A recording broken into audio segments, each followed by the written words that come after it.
Mrs. Macron. Chers invités, le président des États-Unis d'Amérique et la Dr Biden, accompagnés du président de la République française et de Madame Macron.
Distinguished guests, please remain standing for the national anthem of the French Republic, followed by the national anthem of the United States of America. Chers invités, veuillez rester debout pour l'hymne national de la République française, suivi de l'hymne national des États-Unis d'Amérique.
Distinguished guests, please remain standing for the invocation delivered by Chaplain Karen Meeker. Chers invités, veuillez rester debout pour l'invocation prononcée par l'aumônière Karen Meeker.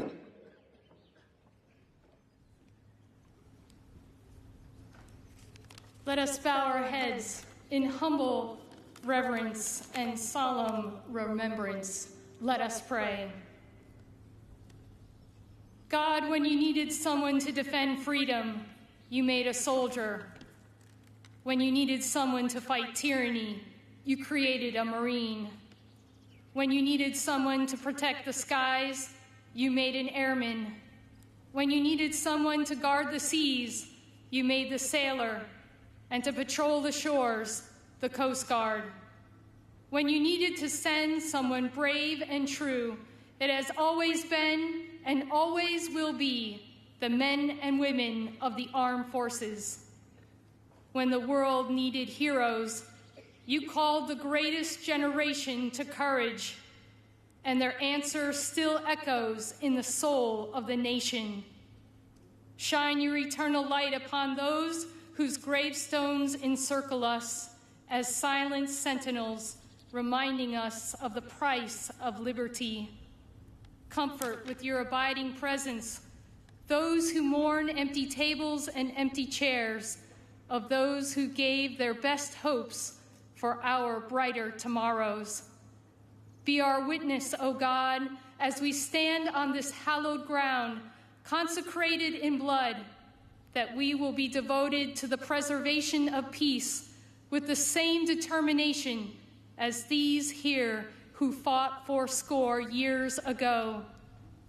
As storm clouds gather on the horizon once again, rise up, O God, the next greatest generation, to meet every challenge with an unbreakable resolve to do what is right and good in your sight, not counting the cost, but weighing the unfinished work of freedom, a vision where all people can pursue the life to which you have created them. May it be so, I pray, in your holy name. Amen and amen.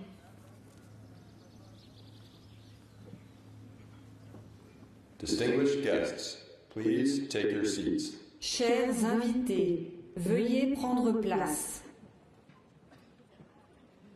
Please welcome the Secretary of the American Battle Monuments Commission, Charles K. DeJew. Veuillez accueillir le secrétaire de la Commission américaine des monuments de guerre, Charles K. DeJew.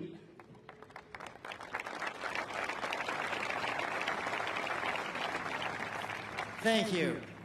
President and First Lady Biden, Présidente et Madame Macron, ladies and gentlemen, welcome to the American Battle Monuments Commission, Normandy American Cemetery. Bonjour à tous et bienvenue. D-Day is the hinge of history. It is here we reflect the very best of America's values. When America sends its young, its brave, its finest, we do not send them to fight for a king or a crown. We do not fight for a sect or a denomination. We do not fight for a motherland or a fatherland. No, and we never, ever fight for conquest or plunder or enslavement of another people. When America is at its best, America sends its young, its brave, its finest to fight for simple, humble values. The values of freedom, liberty, and democracy. And when the job is done, when the mission is accomplished, when the tyrant is taken down and democracy is stood up, America does something unique in the history of mankind. We go home. All that America asks for in return for the sacrifice of our young, our brave, and our finest are a few small plots of land to bury our dead. All of you are seated here in one of those small plots of land. That is why this date, June 6th, this place, Normandy, and this ceremony here is so important. It is a reminder to all of us of the true cost of war and the real price of freedom. It is a price that we paid on D-Day 80 years ago. It is a price that we remind all authoritarian dictators today that if necessary, we will pay that price again to ensure the success of freedom. And that is ultimately why France knows the United States knows, and we know. La France connaît, et les États-Unis connaissent, et nous connaissons that the world's most powerful weapon system is not a T-72 manned by mercenaries. It is not a Fujian aircraft carrier patrolling artificial islands. It is not a suicide terrorist killing and slaughtering innocents. No. The world's most powerful weapon system was, is, and shall forever be a free people willing to fight for freedom. Ladies and gentlemen, thank you for coming here. Thank you for remembering here. Thank you for renewing your faith in freedom. Je vous dis merci beaucoup. May God bless each and every one of you, France and the United States of America.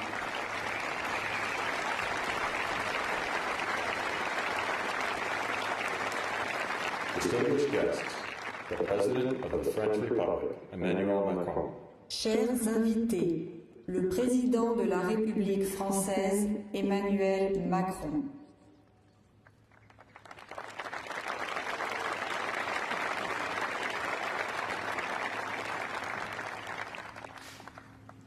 Monsieur le Président des États-Unis, cher Joe Biden, Madame la Première Dame, Dr. Jill Biden, Mesdames et Messieurs, en vos grades et qualités, Messieurs les combattants du débarquement, chers vétérans, Mesdames et Messieurs, ces humbles tombes blanches qui sont juste là, à portée de main derrière vous, sont un des lieux les plus émouvants de France. On y sent vibrer l'histoire, l'héroïsme des morts et celui des vivants. On y lit la grandeur d'un peuple prêt à mourir sur un sol qui n'est pas le sien, pour une cause qui est la sienne. Il est un sanctuaire où se transmet comme un flambeau la mémoire inlassable du jour J. Car ici est le lien séculaire entre nos deux nations, nos deux républiques qui se renouvellent et s'affirment. Un lien de sang versé pour la liberté. Ce lieu comme cette cérémonie disent notre dette à l'égard de ceux qui sont tombés, comme de ceux qui ont survécu. Et vous voilà, aujourd'hui, à nos côtés. À l'été 1944, vous aviez 20 ans à peine, parfois moins. Vous aviez une famille, des amis, une fiancée, une femme, parfois des enfants. Vous aviez des rêves, des projets, un avenir. Et vous avez tout quitté, franchi l'océan et débarqué sur les côtes de France il y a 8 décennies de cela. Vous avez tout quitté et pris tous les risques pour notre indépendance, pour notre liberté. Cela, nous n'oublions pas. Merci.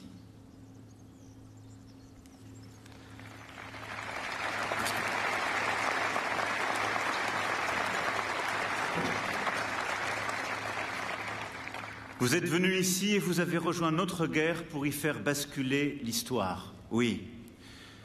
Vous êtes venus ici, Mr. Hilbert Margol, débarqué à Marseille en janvier 1945, remontant l'Europe de la Provence à la Pologne, jusqu'à ce jour dramatique où, avec votre frère jumeau Howard, vous avez découvert les charniers de Dachau.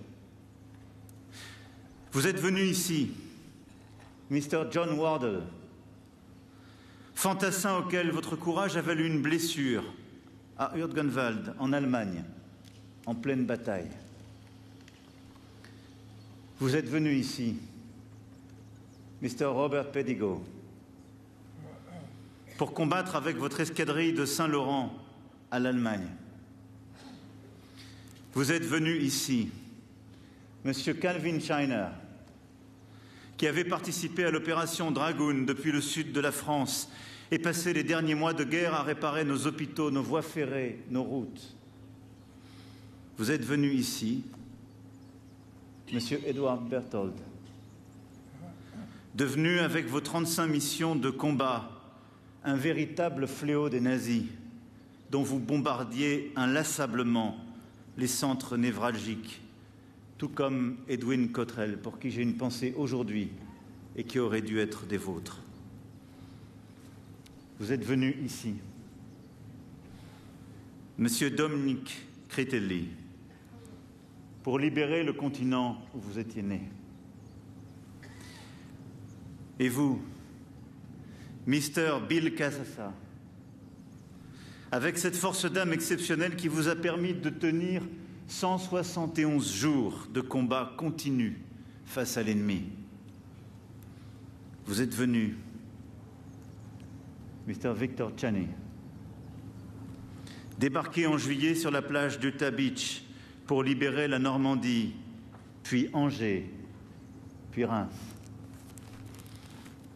Vous êtes venu ici, Mr. Raymond Glansberg, vous, l'enfant du Bronx, combattant le long de la Moselle et des Vosges, et vous, Mr. Richard Stewart, pour faire passer nos messages à travers les frontières de la France, la Belgique, l'Allemagne. Vous êtes venu ici, Mr. John Kenyon, qui avait vécu la Normandie, la libération de Paris, le Maroc, évacuant nos blessés, transportant nos hommes et notre matériel. Vous êtes venus ici. Le monde libre avait besoin de chacun de vous et vous avez répondu présent, comme vos frères d'armes, encore vivants, comme vos frères d'armes alors tombés. Here you came to join your efforts with our own soldiers and to make France a free nation. And you are back here today, at home, if I may say.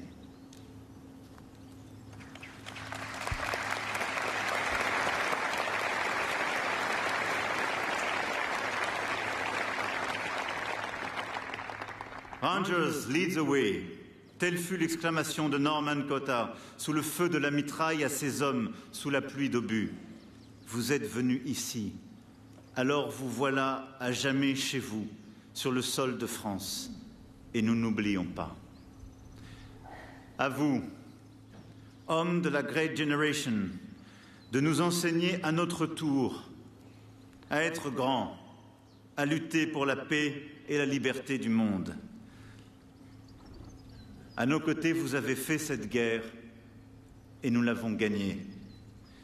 Alors pour vous qui êtes là, et pour vos camarades qui ne le sont plus, et dont vous portez la mémoire en ce jour, pour votre bravoure au service de notre liberté, j'ai l'honneur de vous remettre les insignes de chevalier de la Légion d'honneur. Merci.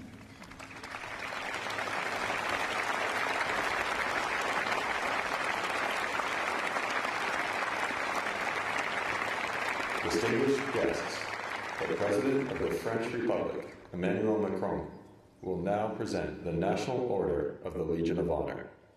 Established in 1802 by Napoleon Bonaparte, the Legion of Honor is France's highest decoration and recognizes eminent services to the French Republic.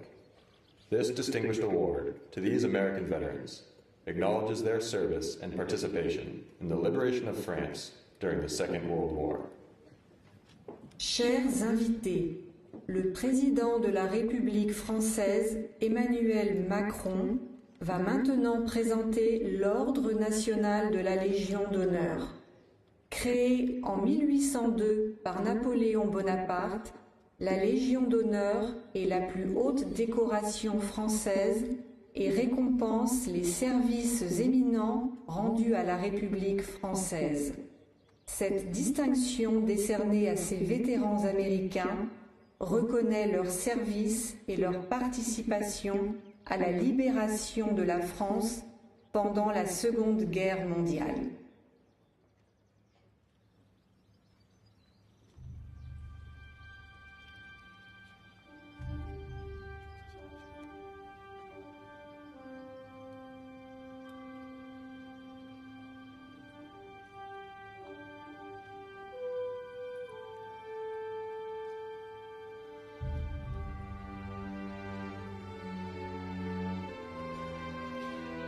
Monsieur Hilbert Margol, au nom de la République française, nous vous faisons chevalier de la Légion d'honneur.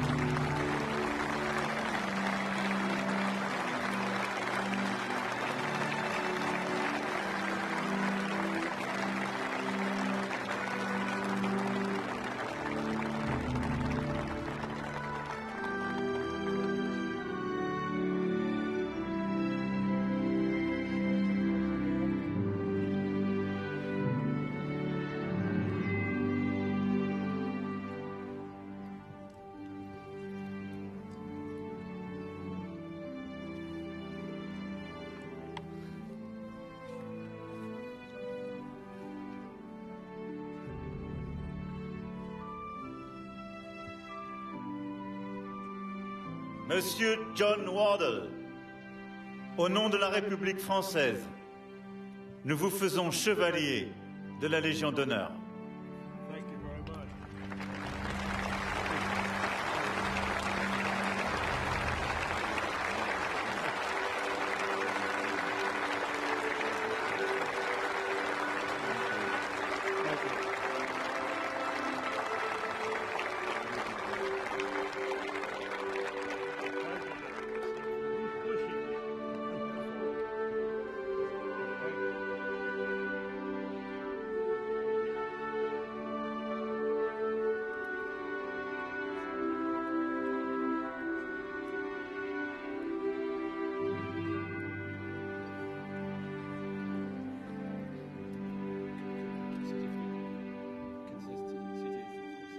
He wants to stay. He wants to stand.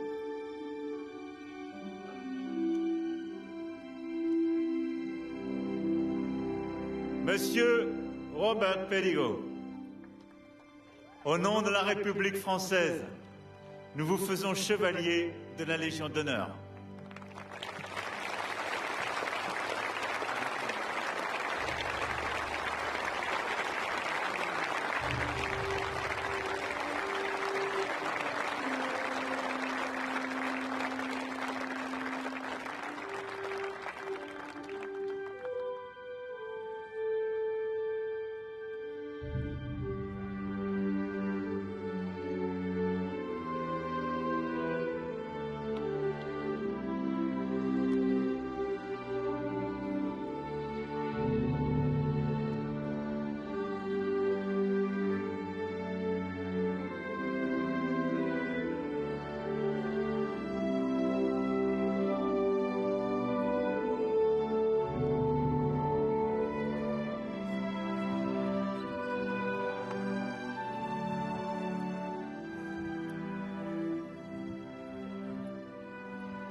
Monsieur Calvin China, au nom de la République française, nous vous faisons chevalier de la Légion d'honneur.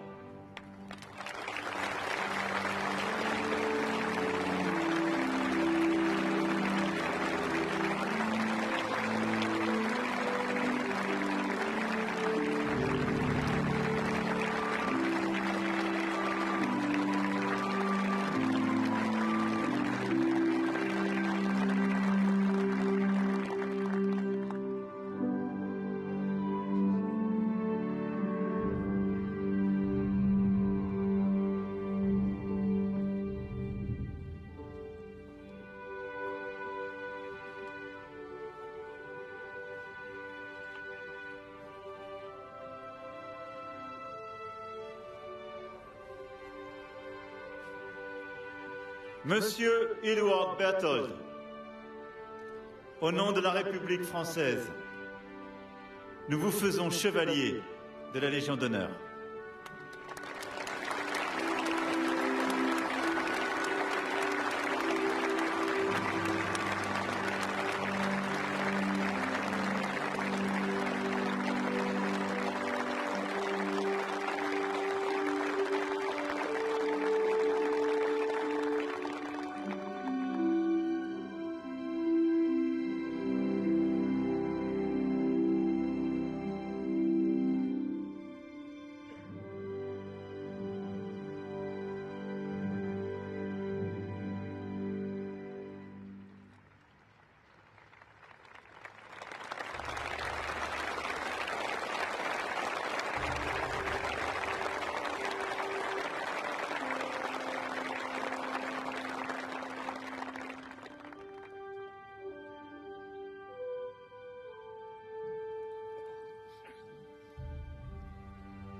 Monsieur Dominique Critelli, au nom de la République française, nous vous faisons chevalier de la Légion d'honneur.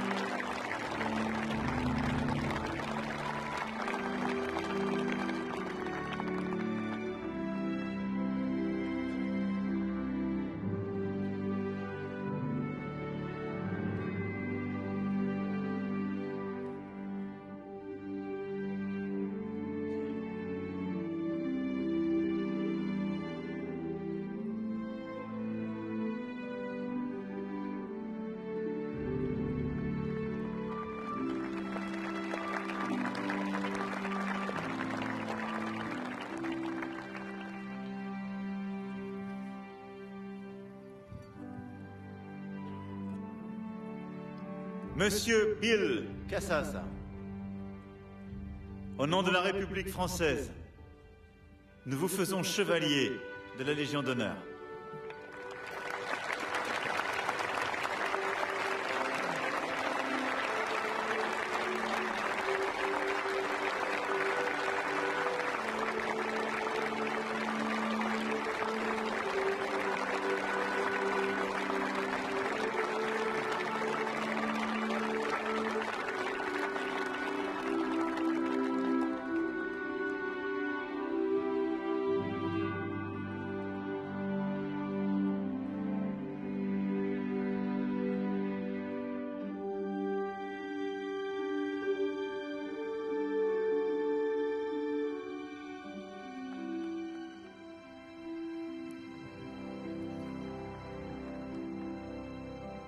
Monsieur Victor Channing, au nom de la République française, nous vous faisons chevalier de la Légion d'honneur.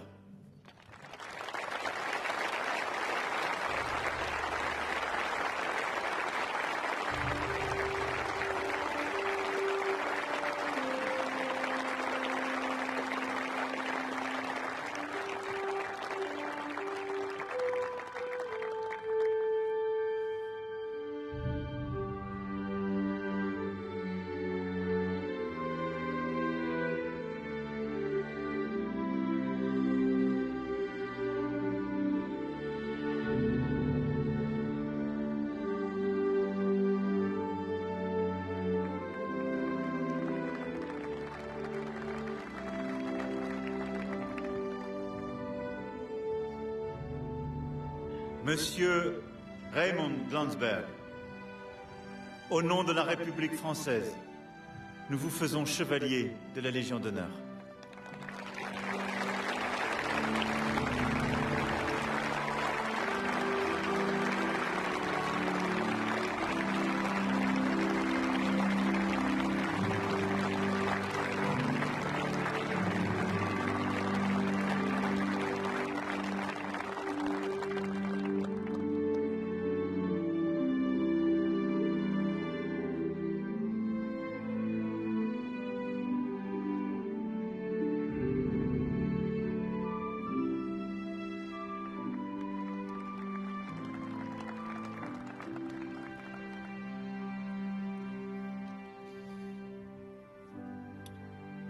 Monsieur Richard Stewart, au nom de la République française, nous vous faisons chevalier de la Légion d'honneur.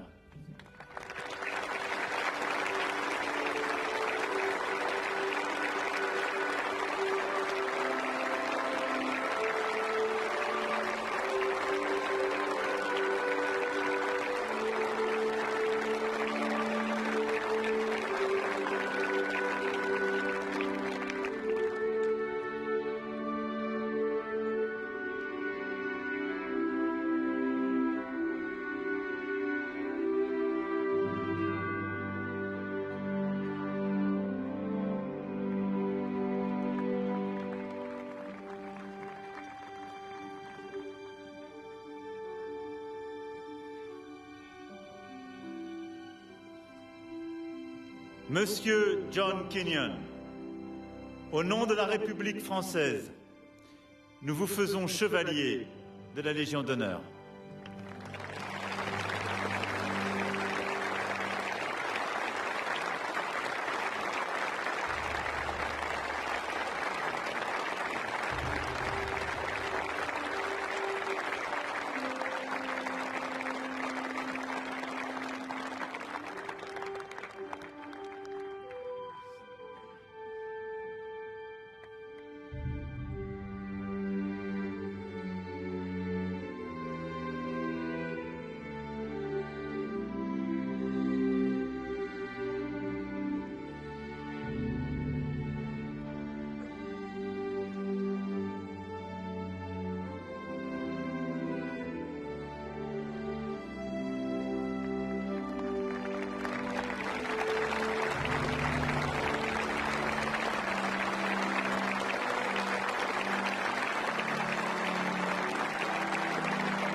Distinguished guests, please welcome the Honorable Lloyd J. Austin III, Secretary of Defense of the United States of America.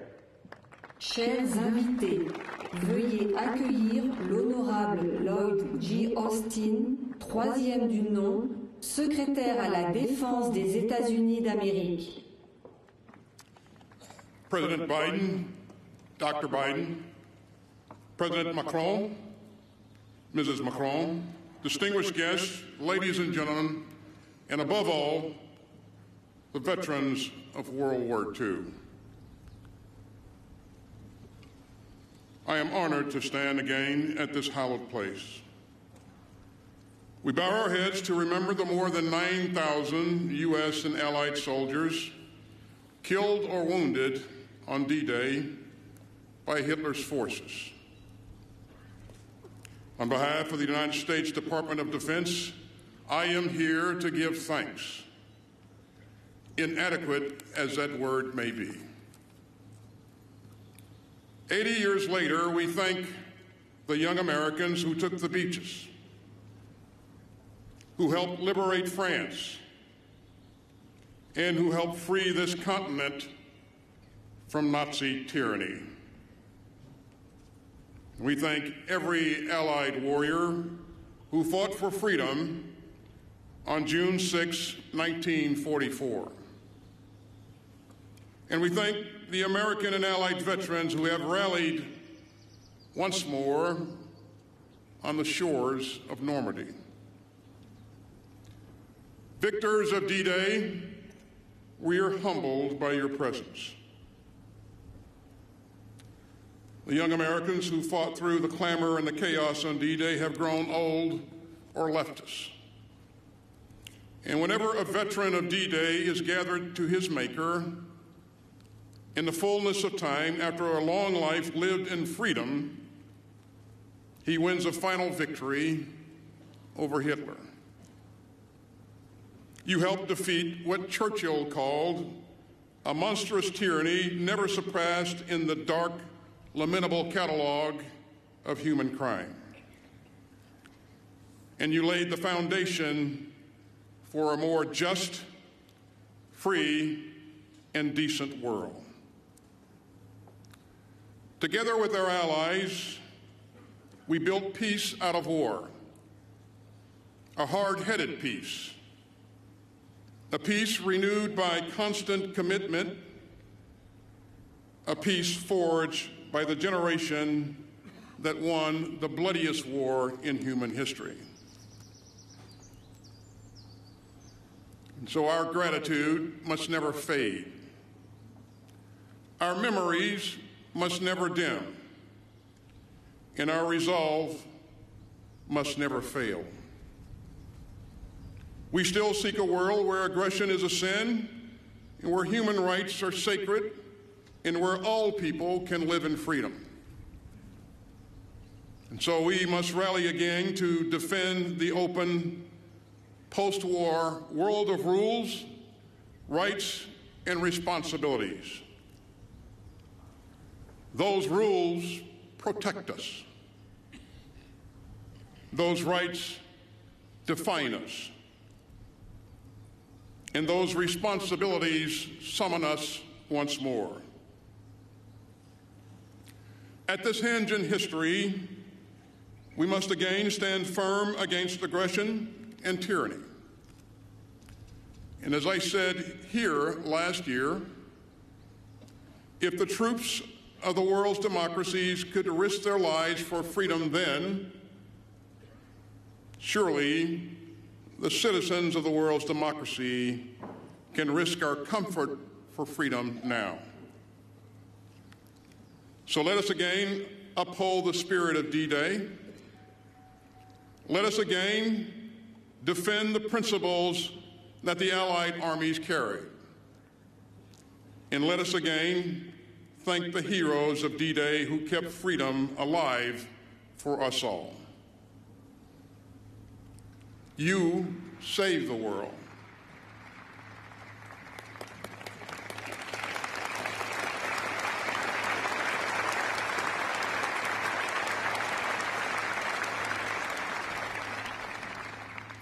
You saved the world, and we must only defend it. Gentlemen, we salute you.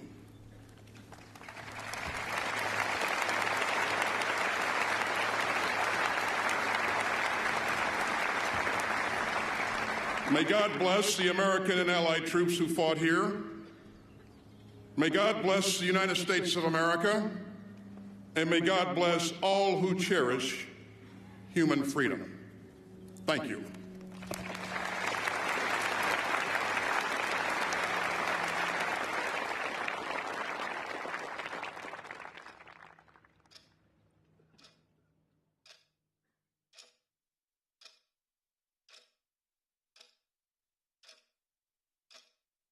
Papa, what was it like on D-Day?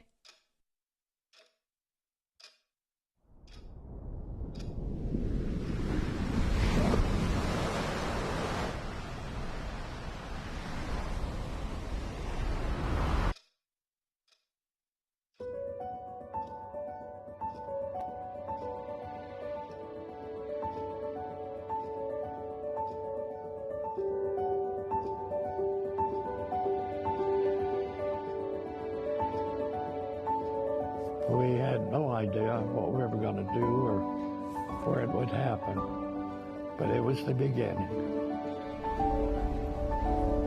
It was a very decisive battle for us because our mission was to establish ourselves on the beach. But when we were on that boat, on that Higgins boat, everybody talked about the same thing, helping each other and not getting killed. We started up this sandy area, and were hundreds of men inside. My father jumped about 1:30 in the morning on June 6th. The plane was too low, it was too fast, the fire coming up was so thick, it was like you could walk on it. It wasn't something that we had ever seen before in all of our training. I always have said that It was the power of my mother's prayers that saved me that day.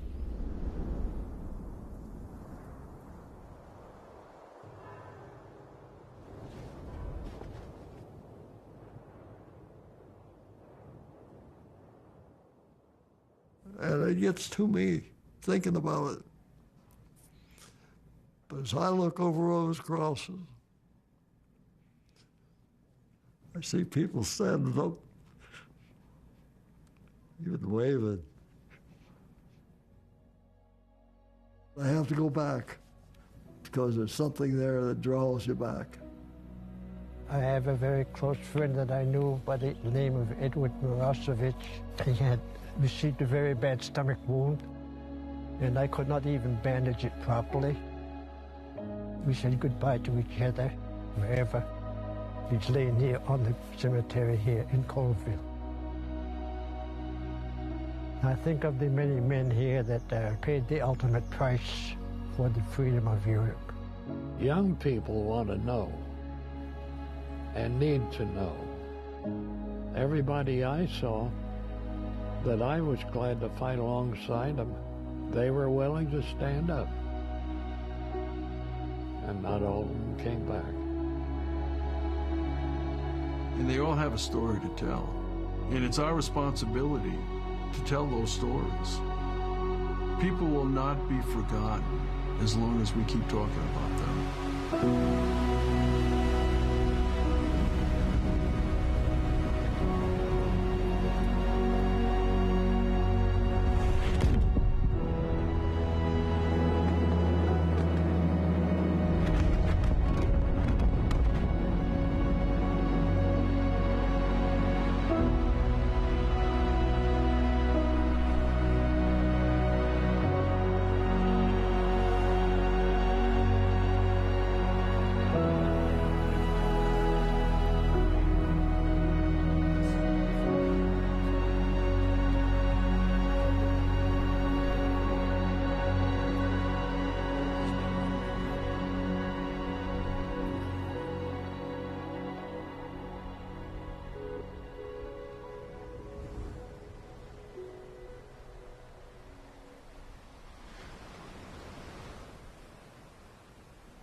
I am not a hero, I just did my job.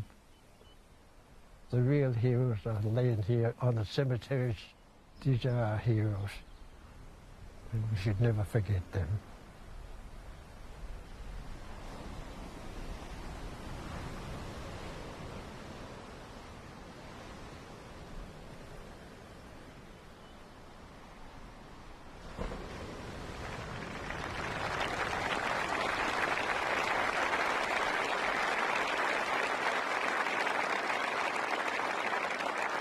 Distinguished guests, the 46th President of the United States of America, Joseph R. Biden, Jr. Invité d'honneur, le 46e Président des États-Unis d'Amérique, Joseph R. Biden, Jr.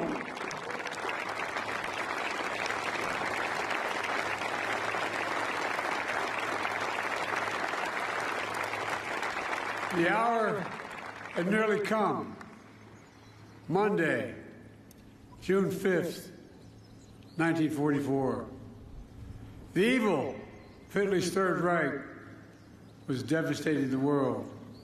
Nazi Germany had subjugated the once free nations of Europe through brute force, lies, and twisted ideology of racial superiority. Millions of Jews murdered in the Holocaust. Millions of others killed by bombs, bullets, bloody warfare. Hitler and those with him thought democracies were weak, that the future belonged to dictators. Here, on the coast of Normandy, the battle between freedom and tyranny would be joined. Here, on that June morning, the testing was at hand. President Macron, Mrs. Macron, Secretary Austin, Secretary Blinken, distinguished guests, most of all, our honored veterans who met that test at the ages, a test of ages to that moment, 80 years ago today. On behalf of the American people and as Commander-in-Chief, it's the highest honor to be able to salute you here in Normandy once more. All of you, God love you.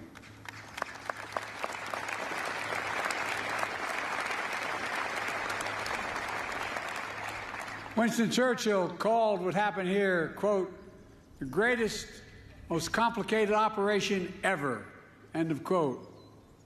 After years of planning, Operation Overlord was ready to launch just as soon as the weather turned. Across the choppy English Channel, the Supreme Commander of the Allies, Dwight D. Eisenhower, waited. The largest force ever of its kind, built by 12 nations. Men, guns, planes, naval craft of every description waited. The world, captive and free, waited. Finally, Eisenhower's forecasters said there was a window in the weather. It would open briefly on Tuesday, the 6th of June. The general weighed the options and gave the order. At dawn, the Allies would strike. The great crusade to free Europe from tyranny would begin. That night, General Eisenhower drove to the English town of Newbury to visit paratroopers of the 101st Airborne. There were men from all over America. It was estimated that 80% of them would be killed within hours. That was the estimate. But they were brave, they were resolute, and they were ready. One soldier told General Eisenhower, quote, don't worry, sir. The 101st is on the job. Everything will be taken care of. That's what he said. And because of their courage and their resolve, because the courage and resolve of their allies, it was taken care of. From the sea and sky, nearly 160,000 Allied troops descended on Normandy. Many, to state the obvious, never came home. Many survived that longest day, kept on fighting for months until victory was finally won. And a few, a notable band of brothers, are here with us today. Kenneth Blaine Smith is here. On that day, under heavy artillery fire, he operated a rangefinder and radar on the first American ship to arrive at Normandy's coast, providing direct gunfire support for the Rangers scaling the cliffs of Pointe du Hoc on their daring mission to take out the German batteries. Bob Gibson is here. He landed on Utah Beach about 10 hours after the invasion began. Bullets flying everywhere, tracers lighting up the sky. Bob drove an M4 tractor with anti-aircraft gun mounted on top, providing critical protection for the infantry against the German Air Force. On that day, and for many days after, he continued. Ben Miller is here, a medic with the 82nd Airborne. At 3 a.m. on June 6th, he and 13 other medics flew over the channel in a rickety glider. Its wings were ripped off by giant poles that the Germans buried halfway in the ground to stop them from landing. They crashed, but they survived. And they did their duty, dragging injured soldiers to safety, treating wounds, saving lives while the battle raged. Every soldier who stormed the beach, who dropped by parachute or landed by glider, every sailor who manned the thousands of ships and landing craft, every aviator who destroyed German-controlled airfields, bridges, and railroads, all were backed by other brave Americans, including hundreds of thousands of people of color and women who courageously served despite unjust limitations on what they could do for their nation. Lewis Brown is here, part of the Red Ball Express, a truck convoy made up of mostly African-American drivers. They landed in Normandy in the wake of D-Day. They rushed supplies to the rapidly advancing front lines. Woody Woodhouse is here. Members of the legendary Tuskegee Airmen, who flew over 15,000 sorties during the war. Marjorie Stone is here. She enlisted in the women's branch of the Naval Reserve, became an aircraft mechanic, spent the war keeping American planes and pilots in the air. Theirs has always been the story of America. Just walk the rows of this cemetery as I have. Nearly 10,000 heroes buried side by side, officers and enlisted, immigrants and native-born, different races, different faiths, but all Americans. All served with honor when America and the world needed them most. Millions back home did their part as well. From coast to coast, Americans found countless ways to pitch in. They understood our democracy is only as strong as all of us make it together. The men who fought here became heroes, not because they were the strongest or toughest or most fiercest, although they were, but because they were given an audacious mission, knowing, every one of them knew, the probability of dying was real.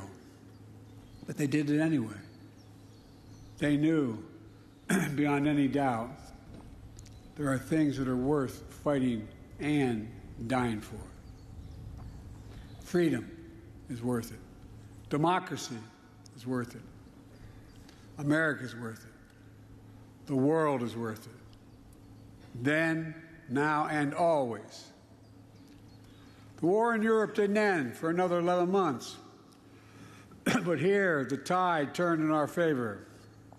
Here, we proved the forces of liberty are stronger than the forces of conquest. Here, we proved that the ideals of our democracy are stronger than any army or combination of armies in the entire world. We proved something else here as well, the unbreakable unity of the Allies. Here with us are men who served alongside the Americans that day, wearing different flags on their arms, but fighting with the same courage for the same purpose.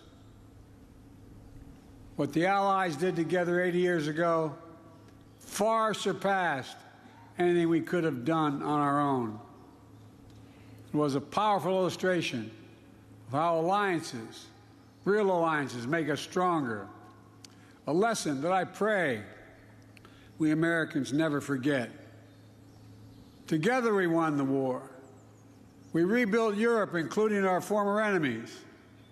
It was an investment in what became shared and a prosperous future. We established NATO, the greatest military alliance in the history of the world. And over time, you got it, it is. And over time, we brought more nations into NATO, the NATO alliance, including the newest members, Finland and Sweden.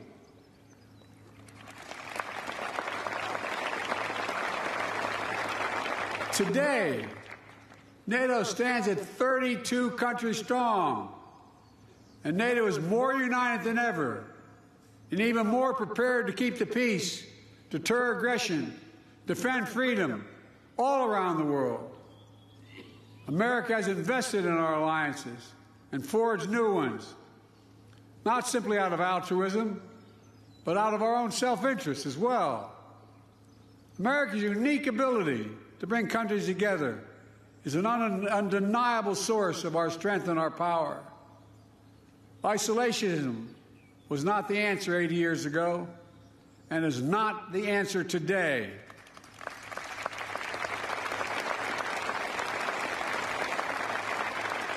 We know the dark forces that these heroes fought against 80 years ago. They never fade. Aggression and greed, the desire to dominate and control, to change borders by force, these are perennial. The struggle between a dictatorship and freedom is unending. Here in Europe, we see one stark example. Ukraine has been invaded by a tyrant bent on domination. Ukrainians are fighting with extraordinary courage, suffering great losses, but never backing down.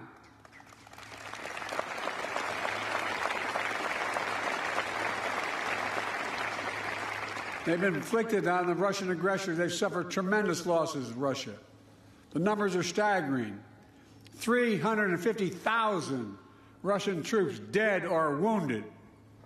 Nearly 1 million people have left Russia because they can no longer see a future in Russia. The United States and NATO and a coalition of more than 50 countries standing strong with Ukraine. We will not walk away.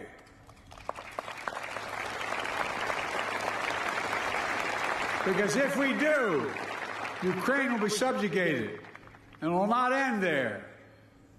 Ukraine's neighbors will be threatened. All of Europe will be threatened. And make no mistake, the autocrats of the world are watching closely to see what happens in Ukraine, to see if we let this illegal aggression go unchecked. We cannot let that happen. To surrender to bullies, to bow down to dictators, is simply unthinkable.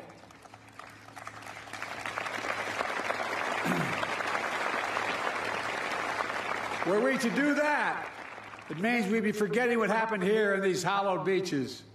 Make no mistake, we will not bow down. We will not forget. Let me end with this. History tells us freedom is not free. If you want to know the price of freedom, come here to Normandy. Come to Normandy and look. Go to the other cemeteries in Europe where our fallen heroes rest. Go back home to Arlington Cemetery. Tomorrow, I will pay respects at Pointe du Hoc. Go there as well and remember, the price of unchecked tyranny is the blood of the young and the brave.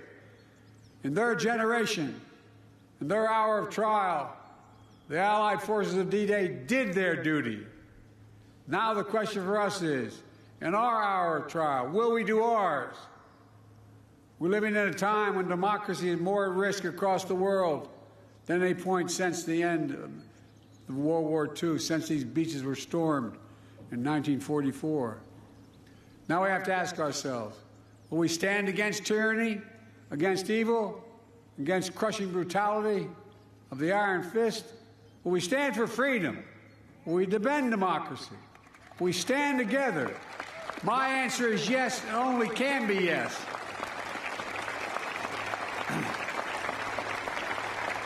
We're not far off from the time when the last living voices of those who fought and bled on D-Day will no longer be with us. So we have a special obligation. We cannot let what happened here be lost in the silence of the years to come. We must remember it, must honor it, and live it. And we must remember the fact that they were heroes here that day does not absolve us from what we have to do today. Democracy is never guaranteed. Every generation must preserve it, defend it, and fight for it. That's the test of the ages. In memory of those who fought here, died here, literally saved the world here, let us be worthy of their sacrifice. Let us be the generation that when history is written about our time, in 10, 20, 30, 50, 80 years from now, it'll be said, when the moment came, we met the moment. We stood strong. Our alliances were made stronger. We saved democracy in our time as well. Thank you very much, and may God bless you all, and may God protect our troops. Thank you.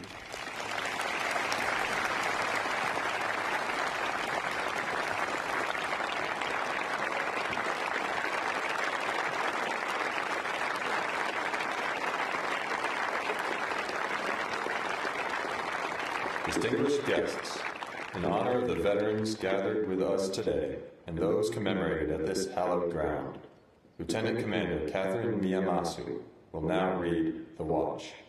Chers invités, en l'honneur des vétérans réunis avec nous aujourd'hui et de ceux qui sont commémorés dans ce lieu sacré, la capitaine de corvette Catherine Miyamasu va maintenant lire The Watch, la garde.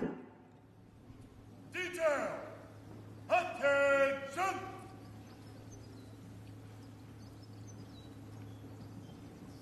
Center! Face!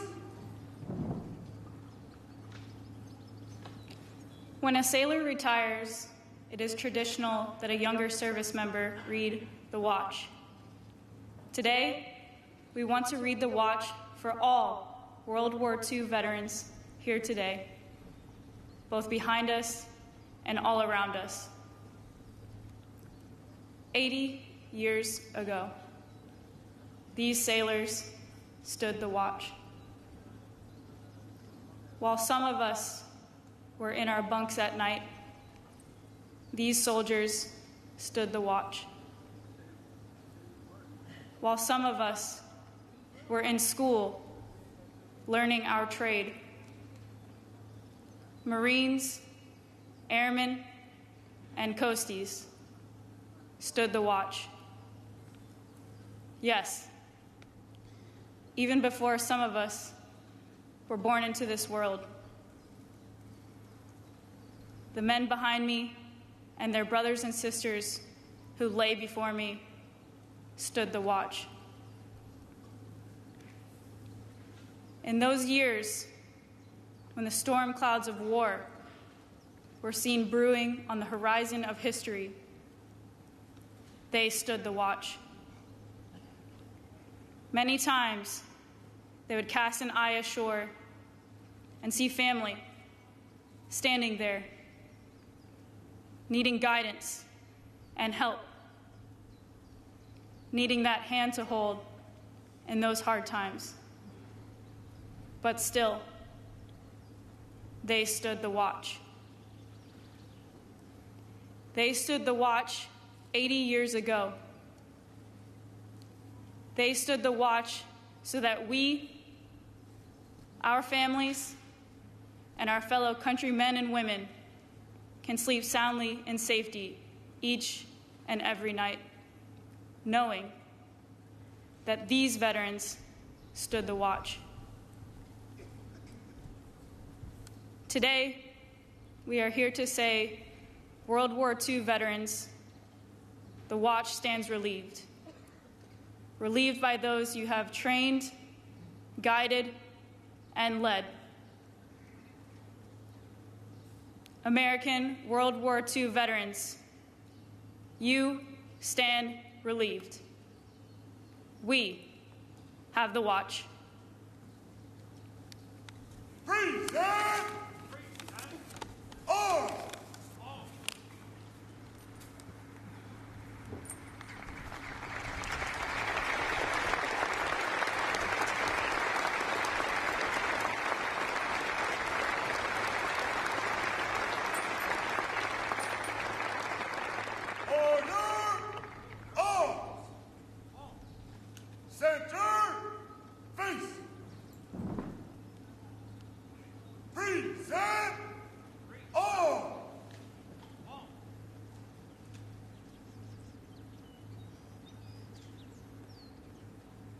Distinguished guests, please rise if you are able, as we salute those memorialized here at Normandy American Cemetery, and remain standing for the playing of La Sonnerie au Mort and taps, and the departure of the official party. Chers invités, veuillez vous lever si vous le pouvez pour saluer ceux qui sont commémorés ici au cimetière américain de Normandie et rester debout pour l'interprétation de la sonnerie aux morts et de taps et pour le départ de la délégation officielle.